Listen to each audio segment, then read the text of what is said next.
Good afternoon, all the participants. Now we are going to start our program. And this evening, we are going to have one important virtual debate competition as a part of the celebration of 150th birth anniversary of Mahatma Gandhi. And let me read out names of participants. First, I'll read out names of participants to the treasury bench. The first one is HL Lumpuya. Please raise your hands. Introduce yourself to the audience. Yes, sir. Then Mas Abitado. It's her sister. Good. Then Marka Saifing Liana. Thank you. Then from the opposition bench, Laura Pudaite. Pulamte, sir. Thank you. Then Ramabarte. Oh, thank you. Then we are waiting for someone. The moment she can join us, and we will entertain her. Okay? Because due to some technical problems, she's a little bit late. Of course, we have received verbal information from her, but we're waiting for her. In the meanwhile, this is the last speaker. We will start our program. And may I introduce our panel of judges. Number one, Professor Srinivas Pati. Hello. Then next, Solau Zangu. Yes. Then Dr. Babuji. Oh. Those are our panel of judges. And our guidelines should be like this. Each speaker will have 5 minutes. Okay, it's clear? Then when you have just spent 4 minutes, I'll ring this bell. Can you hear? Yes, sir. Okay, this will be the warning bell. Then after listening to bell ring, you still have 1 minute. Then you have to adjust yourself. Is it clear? Yes, sir. Okay. Yes, sir. Now, since we are a little bit after time, I will not speak so many things, but I would like to introduce once again our team. That is, can Gandhism be the model for development today? Means those sitting on the treasury bench should say yes, and those on the opposition say no. I think we are clear. Now, I think we will not add so many spices and all that in our program. Now it's high time to start our program. Now, are we all ready to start? Yes, sir. Yes, sir. Please raise your hands. Okay, thank you.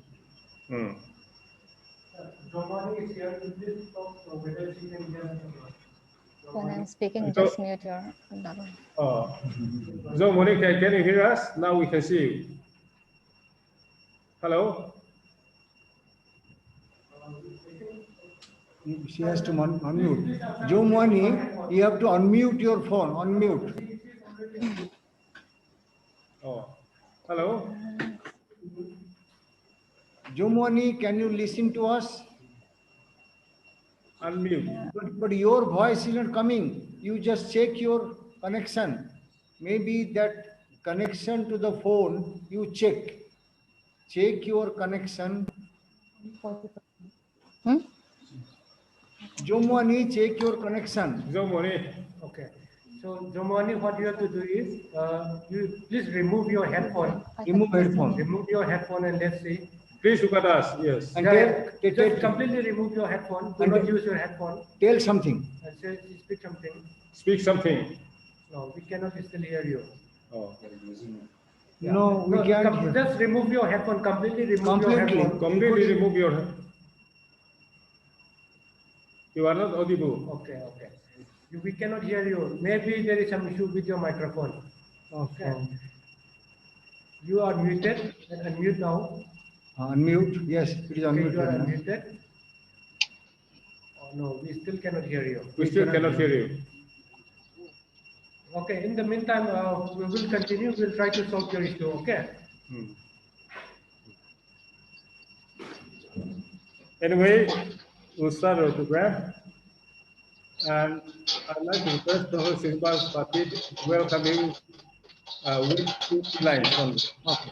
Thank you, Dr. Lalin Truanga. My co-judges, Dr. Shwalal Jangu, Dr. Babuji, and dear student participants and debaters, on behalf of Mizoram University, on behalf of the 150 years of birth of Mahatma Gandhi, we are organizing this debate competition. We are very happy. So now, as Professor Lalin Truanga just now informed, so all of you, you are into 2 groups. So he will call the name, first person. When he calls, already you know you are to speak. So sir will tell you, you are from treasury bench, you have to speak for the motion. If you are in the opposition bench, you speak against the motion. After 4 minutes, there will be one bell, and within 1 minute you complete. Okay? So all the best. Thank you very much. Now, let me call upon the speaker from the treasury bench, H.L. Lalunpuya. Please take your time. I'll start counting the time now. Please start. Thank you, sir. Thank you, sir. Good afternoon, everyone. Speakers, representatives, and all other participants. Let me respond to the topic first. Yes, it is true that it can be a modern field today and even for generations to come. As he had a futuristic thought and great philosophical thought as well, he clearly see the needs of the freedom for the development of the nation. We know that disturbances is the hindrance of development in every generation, in every country. Gandhiji also promoted the Gandhi village industry, which is also still active in many parts of India. The KVI Commission was set up in April 1957. It is the aim to fulfill the Gandhiji aim that it is still a model of development. According to Gandhiji,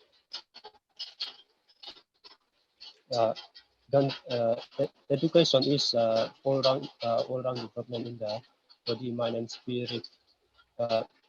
We can see that he knows the importance of education for the development of personality of an individual. Under the Article 45 of the Indian Constitution, there is free and compulsory education. The state shall endeavor to provide within a period of 10 years from the commencement of this constitution. That commencement start from the after 86 constitutional amendment. That article 45 was added only after the period of amendment of 2002. Right after that constitutional amendment in the Right to Education Act was enacted on 4th August 2009. This clearly saw that Gandhism is still a model of the development, as education is an all-round development. That is he stressed the importance of education for the development.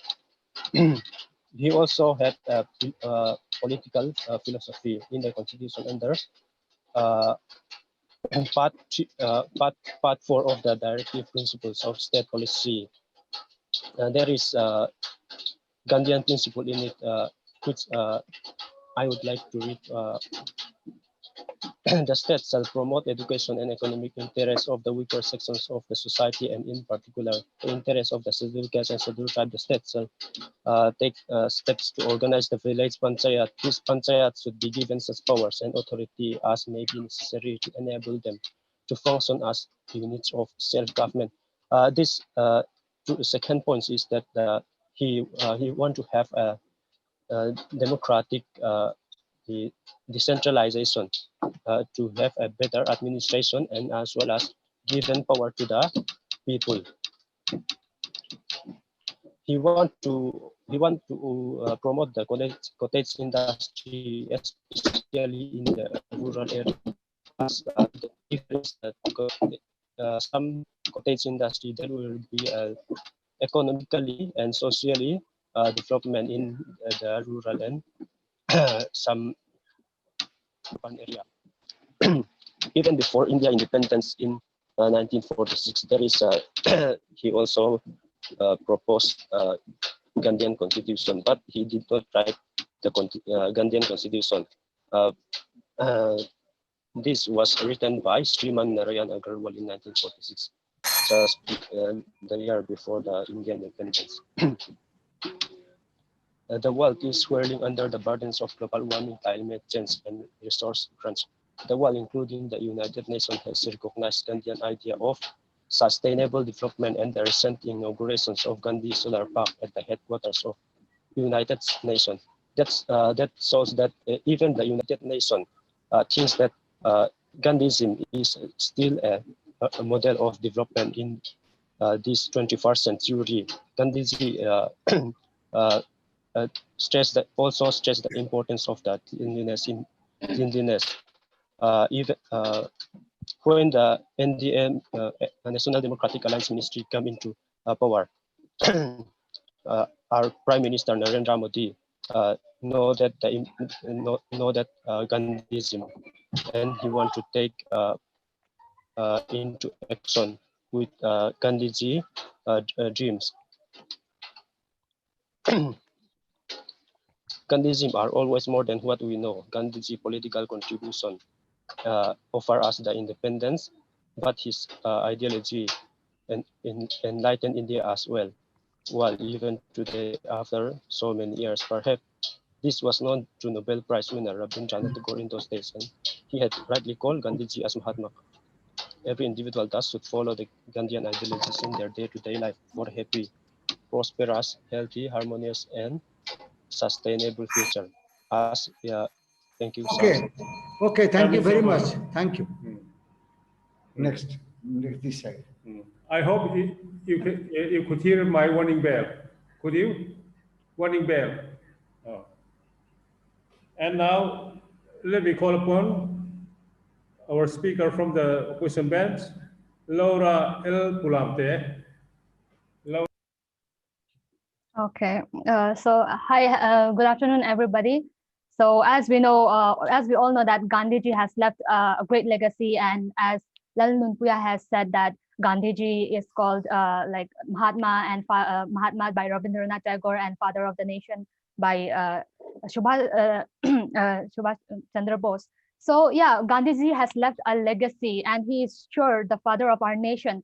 But does the philosophy of Gandhi really stands in today's development as a model of today's development, that we are going to say. And like I would like to talk about Gandhi's ideology on economic development. As Lal Nunpuya has also said that Gandhiji promoted village industries and cottage industries, and he believed in self-reliance, and he opposed dependency. But to be honest, and to have some, if we have some reality check, this is really not very practical in today's world, because as we know that today's nation's economy is highly dependent on trade and commerce. And if this self-reliance, this ideology of self-reliance is really not practical, because if countries and nations were really self-reliant, we're really able to achieve this self-reliance, then there would be no question of trade and commerce. Because we have lack and we have scarcity,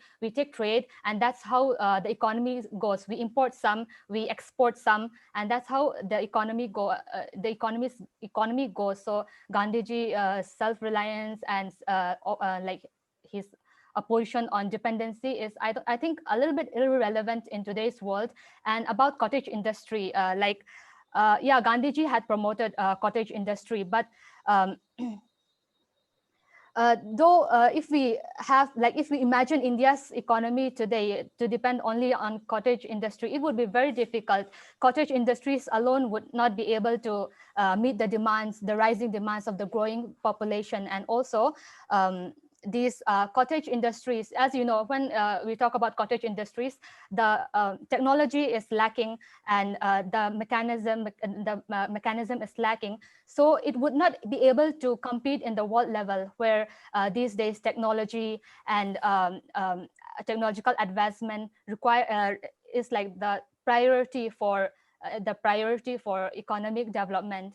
And like I will just give an example of this. In 1991, when globalization was to be introduced, people were Indians, and our bureaucrats and politicians were worried about whether it will affect the industry, the indigenous industries or not.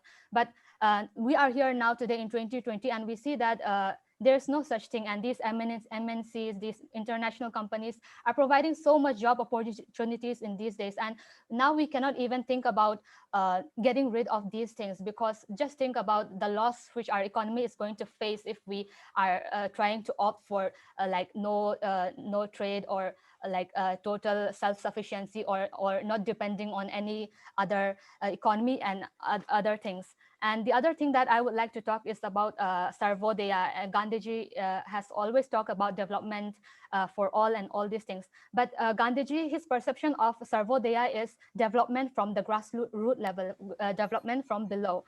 But development can be from the top as well as below, which we can see in today's in today's world also. Like like this too much concentration on grassroots could hamper the present economic trajectory. And also his idea of Sarvodaya, like a state in which social life is perfect and a classless society, is really unattainable in present situation. And also I would like to talk about Gandhiji's idea of ahimsa based on an environmental issue, what just like Lal Nunpia has talked about, the climate change and all. So Gandhi evolved his ideas from this moral and spiritual principle that espouse this also that espouse that which also applies on this environmental thing, that we should be we should not be harming our nature, our natural environment, or our fellow people, plants or animals. But however, economic growth cannot come without a cause. Just like P.V. Chidambaram has said, economic development requires a cause for it. And I'm not saying that we should not think about sustainable development or something like that, but we should not be totally against all these things, because if we talk about US, if we see like US today talking about environment on all these things, we should keep in mind that they are already a developed country. Even the European countries, they are already developed countries. And for developing countries like India and China, we need to have some we need for develop and to come in that world stage, we need to have we need to give space for some sacrifice. We have to, this is a bitter truth, but we have to accept this bitter truth, I think. Okay, Lara. Okay, thank you very much. Thank you. Yeah. Okay, thank you. Next. Now, before calling upon the next speaker from the participants, I'd like to make audio test. Zomoni, can you hear us? Zomoni? It is okay, sir. I'm speaking to her. Oh, okay. Okay. Okay, now I'll call upon the second speaker, mover, Lalma Swami Thado. Please take your time. Lalma Swami. Okay. Good afternoon, everyone. So today I'm here to support Gandhism can be the model of development today. So Gandhi has tremendous influence on current development thinking, and the influence of Gandhi's thoughts acts across to the fields of policy, activism, and development practice as well. So before coming to the relevance of Gandhi's ideas in the present situation, it is also important to acknowledge his ideas and thoughts, which are basically his concepts are basically like ahimsa, sarvodaya, satyagraha, swadeshi, swaraj, etc. So coming to the relevance of Gandhi's ideas on the present economic situation. So Gandhi evolved his economic idea from the very moral and spiritual principle that he exposed, which influenced his thoughts on all the matters he deals with. And he quoted that true economy stands for social justice and moral values, stands for, and true economy was to manufacture the soul. And the major intention behind his idea was to benefit the common people. This is basically because as India is an agricultural society where most of the people or the population reside in the village, Gandhi saw large-scale machine and mass production is only making people ideal. And for this, he suggested measures for the improvement of economic condition of the lower classes or the poor section of the society. To attain this, he suggested to use of the indigenous methods, which was well suited to the conditions of India. For him, the solution lay in the spinning wheels cottage industry, revival of handicrafts, decentralization, and rehabilitation of the village. So we must accept the fact that we are lacking. We should accept the fact that we are lacking in terms of inclusive development. As Laura has mentioned that there is, we live in a world where everything is globalized. But my opinion for this is that because although our GDP and per capita income increases a lot through this globalization and all, as long as our pandemic situation, our situation today is concerned, when the village is sufficient enough for everyone, when the village is sufficient enough, then we would not be, we would not be facing much problem as we're facing today. We will not rely on the foreign exchange goods or imports, something like that. But if we are sufficient, then that will be enough for us. For this, Gandhi presented an alternative to Western capitalism and modern civilization in the form of Sarvodaya, and this is also Gandhi's ideal state, and it was based on the concept of Sarvodaya. So this is really relevant in our present situation also, because economic development without the welfare development creates a wider gap between the rich and the poor, because the rich continues to establish themselves and they form a union where the poor or the lower class of the society were used to be excluded. So without welfare development, which basically means the welfare of the people where most of the lower classes are included in it. So without welfare development, there cannot be happiness in the society, because the poor continues to be oppressed. So if we look to the colonial period also, the colonies were the ones to suffer. And as long as industrialization is also concerned, the capitalists continues to get rich. However, and also of course, the overall income of the country increases. But if we look at the condition and the position of the labor class, their condition was bad. So Gandhi's opinion and ideas in this sufficient village is very much effective. And also to prove what I'm saying, that is our Indian Nobel Prize winner Amartya Sen and Jagdish Bhagwati has also debated in this topic, where most of the people were on the side of Amartya Sen, who want to promote the welfare department. Besides, if there is a wide social gap in the community, the country or the society cannot be peaceful. If there is anything to learn from history, it is the fact that most of the social revolution were because of the social discrimination that exists in the society, because the haves discriminate the haves not. So coming to my second point is Gandhi's view on environment. So Gandhi warned of some factors that play a major role. Thank you. You have done good. Thank you, Very sir. good. Thank you. Next. Then You can taste now. Let's test. Jomanpui taste. Zomonpui. Tell something. Oh no. It's still not working. Still not working. Okay, Jomanpui, please check your WhatsApp. I'll contact you in your WhatsApp. Check your WhatsApp. Okay, I'll contact you again in your WhatsApp. Jomanpui, check your WhatsApp. I'll contact you in your WhatsApp. Thứ hai cái chuông sẽ thêm. Yeah. Ah, yeah. Now we can hear Now you. we can hear you. Anh phone có vừa là ba. Thank you, thank you. Okay, please wait. Wait for your turn. Yeah, sure. Yeah, sure. Good. Okay, now I'll call upon the second member from the opposition bench, Ramavarte. Ramavarte, please take your time. I hope you can hear me, sir. Yeah, please continue. Yes, we can hear you. Good evening, everyone.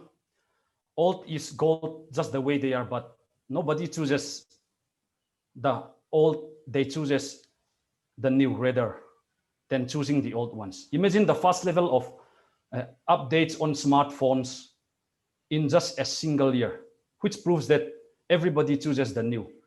It means that the old has gone by and the new is emerging.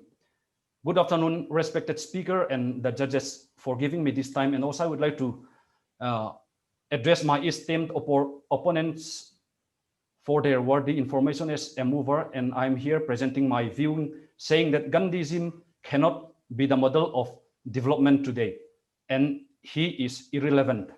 I would like to point out few things in which Gandhism is irrelevant in today's context for development by mentioning some of Gandhi's principles. The first one, firstly, in his principle, Gandhi supports decentralization instead of industrialization and privatization. This is also mentioned by the first mover. Gandhi said that power should not be concentrated at the central level, which means Gandhi opposes the policy of privatization and industrialization. However, it is a known fact that privatization is one which really brings development to the country, especially in India. For example, majority of the good roads, the highways in India are owned by private companies. As compared to the roads owned by the government, they are far better. And another example is the private schools owned by privates are much, much better than the schools that are owned by the government. And secondly, seeking of development by non-violence, which is one of the ideal principle and philosophy of Gandhism, is not relevant today. Those who remain silent when treated with violence today, if they simply remain silent, they suffer even worse if they do not fire them back. Nobody even in India today believes in ahimsa paramo dharma. And the biggest proof is that India emerging as a military superpower nation in Asia with advanced weapons, arms, and ammunition. If non-violence is worthy of development, why do we have to have ourselves surrounded with arms and weapons? Thirdly, I would like to speak of the principle of trusteeship that Gandhi has pointed out. In his principle of trusteeship, it is seen that Gandhi considers the possession of wealth as a crime. Gandhi believed that the wealthy people could be convinced to part with their wealth to help the poor for development. What kind of a human being would share their income with the poor? What kind of human beings would share their income with the people who never help them? That is impossible, which means the trusteeship principle is just a theory and not practicable at all. And fourthly, about his principle of machinery. Gandhi rejected all those principles of machinery. He said that machinery is necessary for those countries where human laborers are very limited. It means that Gandhi is opposed of employing machines. However, when one study about the history of the world, Industrial Revolution becomes one of the major era in which the history of human being is changing. Industrial Revolution took place only because industrialists employ machines which can work much faster than human labor. Is this not a development rather than using just human labor? Moreover, industries provide jobs for the villages, jobs for the poor, jobs for the jobless. Many people get their jobs through industries. and the Sarvodaya and Ayodhya. The Sarvodaya and Ayodhya concentrates more on the last and the least, and the poor and the poorest. What about the people of the middle class? Are we to look over those middle class and concentrate only to the poorest of the poor? Is this, if this is so, then we are going against the principle of holistic concept that Gandhi propagated. In opposition, the famous English philosopher Jeremy Bentham propagates that the greatest good of the greatest number should be the approach of any welfare society. And many of the movers have mentioned about the cottage industry. It means using of one's own product. There is no possibility in this 21st century that a country can be rich without exporting something that the country produces. It is not possible at all. And the Swadeshi says that village must establish a strong economic stand to satisfy most of its requirements. It means the village should support themselves.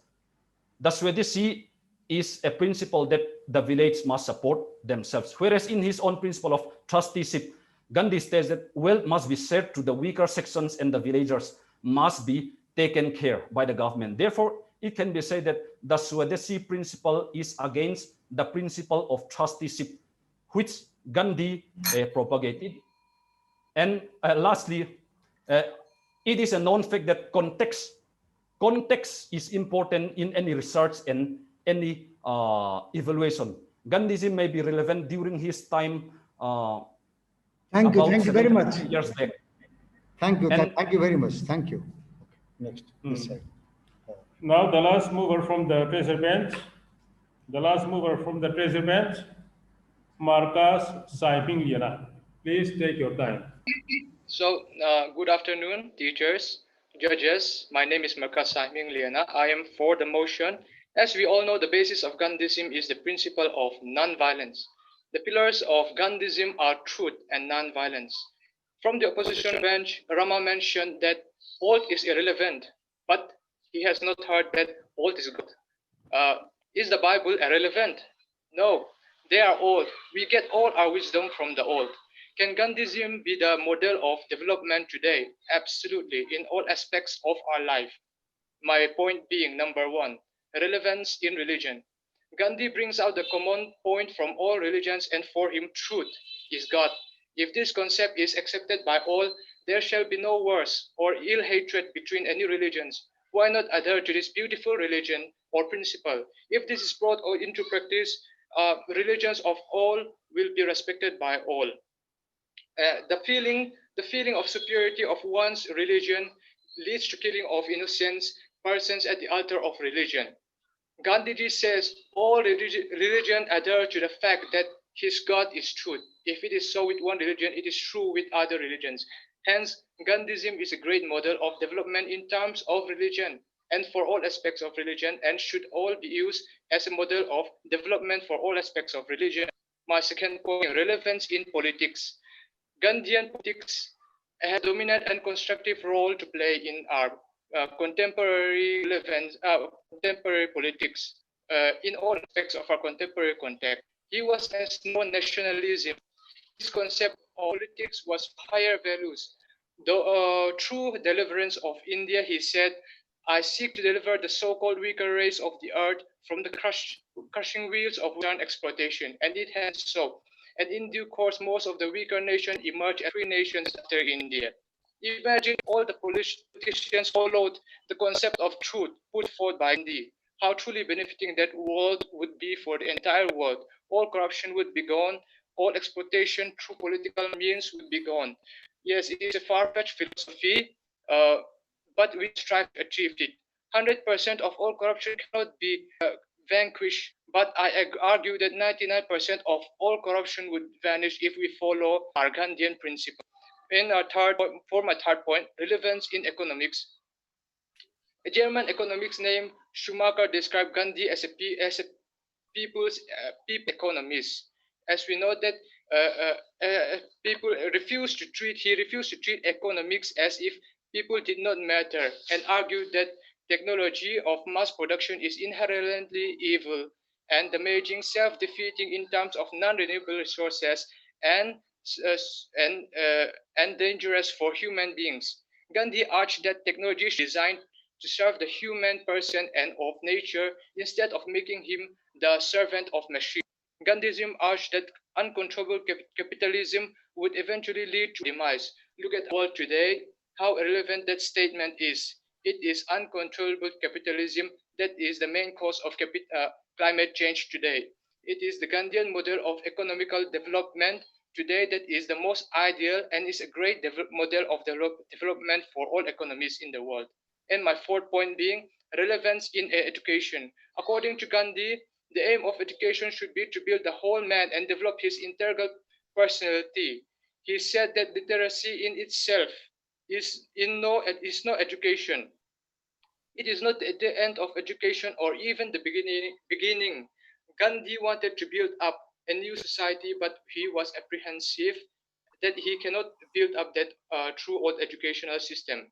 Education is worthless if it fails to inculcate the spirit of service and sacrifice. Uh, the workshop itself is the school. We should learn while we earn and vice versa.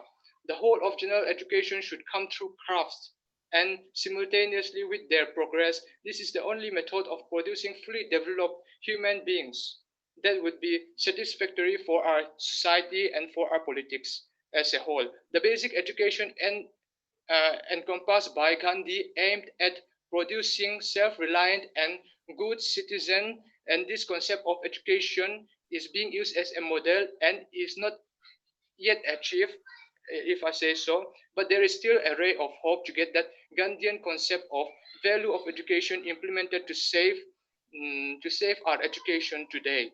And my final point being relevance in world governance and world peace. Gandhi frankly, how should I say? Gandhi frankly hints at some of world federation, some sort of world federation when he says the better mind of the world desires today not absolutely independent states, warning one against, but a federation of friendly independent. Okay, Marcus, thank you so much. Thank you.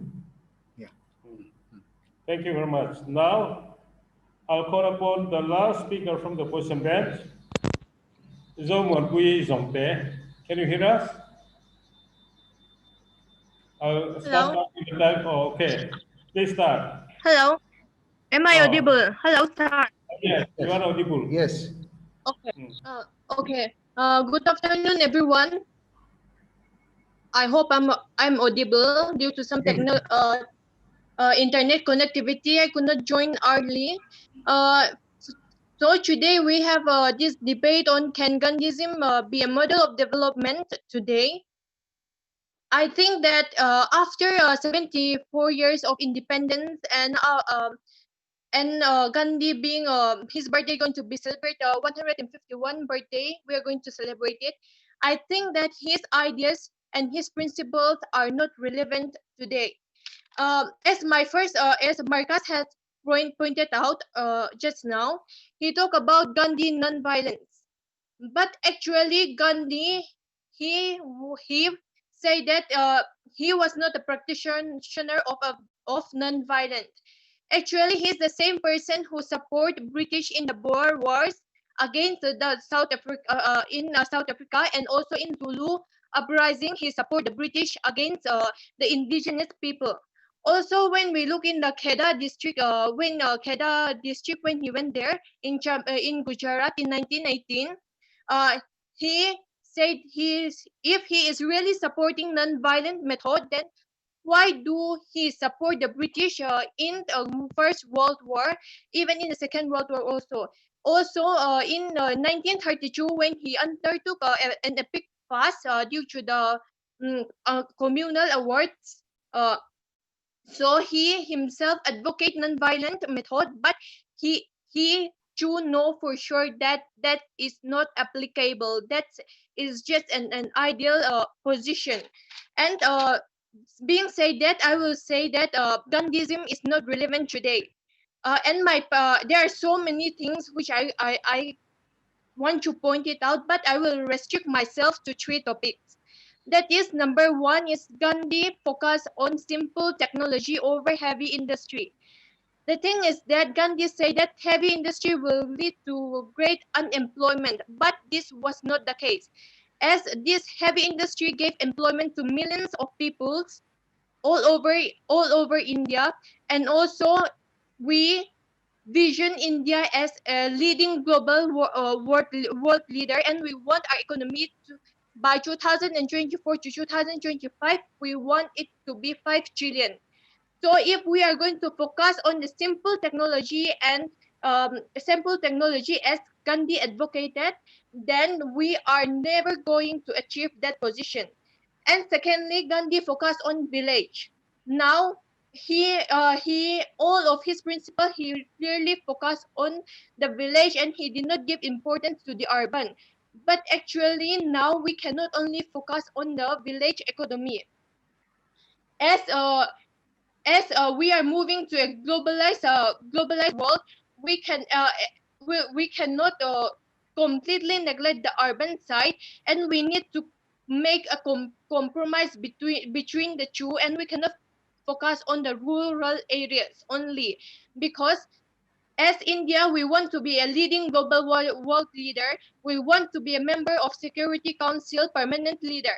And how we are going to achieve that, if we follow Gandhi principle. And the third point I want to mention is his ends and means. That is highly not acceptable. That is very realistic point. The thing is that if we are going to follow Gandhi principle, then why are we doing this Pokhran test in 1998 itself, where we have to use non-violence? Gandhi focused on means. He said that means should be given more importance. But in this situation, we need to be very realistic and very pragmatic on our conditions. We cannot focus on our ends only. We need to focus on our means.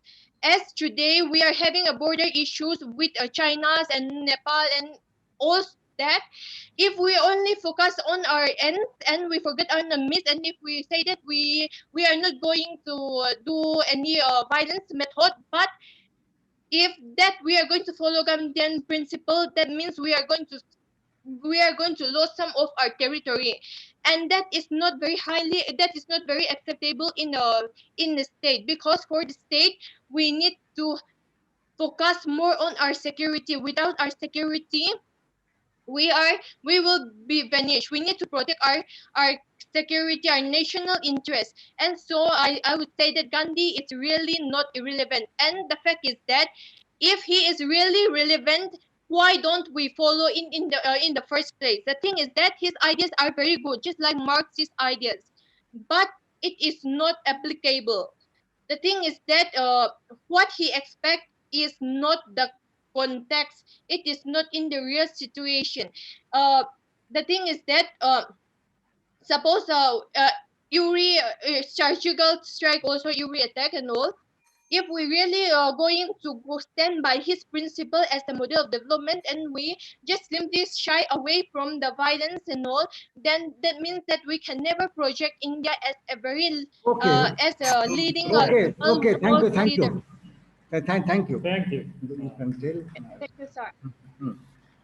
Speak. Okay, thank you very much for your participation. All our speakers today can smoothly participate in spite of some technical stacks before the starting of the program. Thank you very much for coming forward for the success of this important program. And not only you, I should also say thank you to your respective heads of departments for giving importance to this type of very much academic program. And that's why, while expressing my happiness and gratitude to you, I also extend my gratitude to your respective teachers and your heads of departments. Now, I would like to call upon our Chief Judge, Professor Silbas Pati, to make a brief announcement. Thank you, Professor Putluan. Dear friends and participants, today it was a very unique experience for all of us, online debate competition. So on behalf of organizers, I thank you all. One important announcement, surprise for you. 6 participants, 6 prizes. First, second, third, and fourth, fifth, sixth consolation prizes. All of you will receive prizes. So this is a beautiful occasion when we would like to celebrate. So this is not the real competition in the strict sense of the term. So all 6 of you are winners today just because of participation. It is excellent, but dear students, participants, please give us little more time. We will finalize and notify in the website, and also you will get from our Dean, Professor Tluanga. Okay, so 3 of us, Dr. Jangu, Dr. Babu, and myself, we will discuss and finalize and notify. Okay, so on behalf of organizers, I say big thank you to you. We are closing this, but after finalizing, we will definitely notify to all of you. Thank you so much. Today, our judgment is very fair. Your judges are not sitting together. One is sitting in the professor quarter, another one is in the department, and the chief judge is with me. All in department. That's right. What are departments? Oh, yes. That's why we are scattered here and there. And they have to meet each other, and they are making their independent judgments while listening to your moves and all that, and your arguments. Anyway, since lightning and thunders are giving us big sound, I think it's time to leave. Thank you very much for your sincerity. Thank you. Yeah.